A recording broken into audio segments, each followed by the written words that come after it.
बिस्मिल्लाहिर्रहमानिर्रहीम। I hope love you are doing great and welcome back to the part 7 of LGBTQ series. इस part में हम discuss करने जा रहे हैं how LGBTQ is affecting women and their rights. तो जब हम ये बात करते हैं तो काफ़ी ज़्यादा लोग सोच में पड़ जाते हैं कि औरतों के राइट्स को कहाँ से इफ़ेक्ट किया जा रहा है, जबकि औरतें ही इस मूवमेंट को ज़्यादा सपोर्ट कर रही हैं। तो डेफिनेटली इस मूवमेंट को सबसे ज़्यादा सपोर्ट ही औरतों की तरफ से मिल रही है, स्पेशली सेकुलर माइंडसेट की, liberal mindset and specially feminist जो हैं वो इस मूवमेंट को सपोर्ट कर रही हैं। लेकिन हर चीज़ के दो रुख होते हैं। अब एक जगह अगर ये इस ख़वातीन की तरफ से सपोर्ट मिल रही है तो दूसरी जगह ख़वातीन ही इससे ज़्यादा इफ़ेक्ट भी हो रही हैं, क्योंकि जब जेंडर को बायोलॉजिकल रियलिटी की जगह सेल्फ आइडेंटिफिकेशन बना दिया जाता है तो वुमेन ओनली प्लेसेस भी बर्बाद हो जाती हैं। Women shelters, women prisons, washroom और चेंजिंग रूम जहाँ सेफ्टी और प्राइवेसी के लिए बनाए गए हैं, वहाँ बायोलॉजिकल मेल्स को सिर्फ आइडेंटिटी की बुनियाद पर एक्सेस मिल जाता है।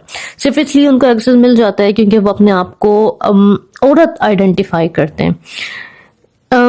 इससे बहुत सी वुमेन इनसिक्योर फील करती हैं और कई जगह इन्होंने इन सर्विसेज को इस्तेमाल करना छोड़ दिया है and literally it is happening in fact in our own country, के जहाँ पर बायोलॉजिकल मेल जो कि अपने आप को औरत आइडेंटिफाई करते हैं वो वुमेन ओनली स्पेसेस में आकर घुस जाते हैं और वो फिर औरतें, जाहिर सी बात है मैं औरत हूँ और अगर मैं वॉशरूम यूज़ कर रही हूँ जो सिर्फ औरतों का है और वहाँ पर कोई बायोलॉजिकल मर्द आ जाए जो सिर्फ इसलिए एंटर हुआ है क्योंकि वो अपने आप को औरत आइडेंटिफाई कर रहा है, तो I will definitely leave that place और मैं उसको दोबारा यूज़ ही नहीं करूँगी।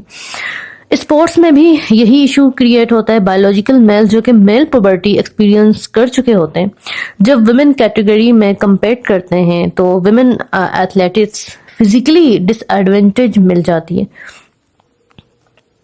स्पोर्ट्स में भी यही इशू है और स्पोर्ट्स में भी यही होता है कि जो वुमेन है, वुमेन एथलेटिक्स जो हैं वो काफ़ी साल ट्रेनिंग करती हैं और एंड में क्या होता है, एंड में स्कॉलरशिप एंड मेडल्स उनको मिल जाते हैं जो अपने आप को औरत आइडेंटिफाई करते हैं, यानी कि जो बायोलॉजिकल मर्द होते हैं जिनकी फिजिक मर्दों वाली होती है, जिनके अंदर एनर्जी, स्टैमिना सारा कुछ मर्दों वाला होता है, लेकिन वो सिर्फ इसलिए औरतों के साथ आकर उनसे जीत जाते हैं बिकॉज वो अपने आप को औरत आइडेंटिफाई करते हैं। और इस पर अगर औरतें बोलें कुछ तो उन पर लेबल्स लग जाते हैं, उनकी स्पॉन्सरशिप कैंसिल हो जाती है। इनफैक्ट कुछ नाम हमारे पास मौजूद हैं, इन्होंने जब बात करने की कोशिश की थी तो इनको कैंसिल कर दिया गया था, इन पर लेबल्स लग गए थे, ट्रांसफोबिक के लेबल्स लग गए थे और कैरेक्टर असैसिनेशन भी हुई इनके साथ। हेल्थ केयर से स्पोर्ट्स से अगली चीज़ पर आते हैं which is health care. Health care और डेटा कलेक्शन भी इफ़ेक्ट होती हैं जब औरतों के राइट्स पर अटैक होता है, तो उसमें मुझे लगता है कि सबसे बुनियादी चीज़ होती है हेल्थ केयर। जब सेक्स बेस्ड लैंग्वेज रिप्लेस करके जेंडर न्यूट्रल टर्म यूज़ किए जाते हैं तो वो women specific medical needs blur हो जाती हैं। फीमेल बायोलॉजी इग्नोर होने लगती है जो मेडिकल रिस्क क्रिएट करती है। और this is what happening in western hospitals and western societies.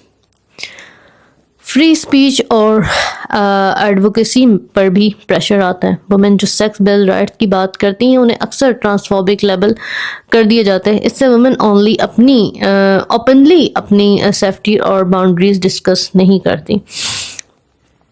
Her sense society में इंटेंशन से ज़्यादा आउटकम्स मैटर करते हैं। जब पॉलिसीज़ बायोलॉजिकल रियलिटी को इग्नोर करके सिर्फ सेल्फ डिक्लेयर आइडेंटिटी पर बेस्ड हो जाती हैं तो उनका सबसे पहला इम्पैक्ट वुमेन पर ही आता है। रियल लाइफ स्पेसेस में वुमेन के राइट्स किसी आइडियोलॉजी की वजह से नहीं बने थे। ये rights physical vulnerability, reproductive reality और सेफ्टी रिस्क को समझकर डेवलप किए गए थे। इसलिए वुमेन स्पोर्ट्स, शेल्टर, प्रिजन और मेडिकल रिसर्च में सेक्स बेस्ड कैटेगरीज एग्जिस्ट करती हैं। जब इनको हटा दिया जाए, लॉ और पॉलिसीज़ को इरेज कर दिया जाए तो प्रोटेक्शन खुद ब खुद कोलैप्स हो जाती है। ये कोई मामूली बात नहीं है कि आप عورتوں کی جگہ پر بایولوجیکل مردوں کو لا کر رکھ رہے ہیں جسٹ بیکاز کہ وہ اپنے آپ کو عورت آئیڈینٹیفائی کریں. ہم آلریڈی دیکھتے ہیں کہ وومن شیلٹر سے عورتیں ودرو ہو رہی ہیں, اسپورٹس میں فیئر کمپٹیشن ختم ہو رہا ہے, پریزنز اور چینجنگ اسپیسیز میں پرائیویسی کمپرومائز ہو رہی ہے اور میڈیکل ڈیٹا ڈسٹورٹڈ ہو رہا ہے. جب سیکس کی جگہ آئیڈینٹی یوز کی جاتی ہے, لاجک بالکل سمپل سی ہے. جب رولز فزیکل فیکٹس کو ڈینائی کرتے ہیں تو باقی ساری چیزیں فیل ہونے لگ جاتی ہیں. اور سب سے سوچنے والی بات ہے کہ یہی وہ سارے گروپس ہیں جو وومن رائٹ کی بھی بات کرتے ہیں, عورت پہ ہونے والے تشدد کی بھی بات کرتے ہیں, لیکن جب بات آتی ہے عورتوں کے حقوق کی جو ان کو ملنے چاہیے, جن کی وجہ سے عورتیں ڈسٹرب ہو رہی ہیں, ان کی پرائیویسی ڈسٹرب ہو رہی ہے, اس پر کوئی بھی آواز نہیں اٹھاتا.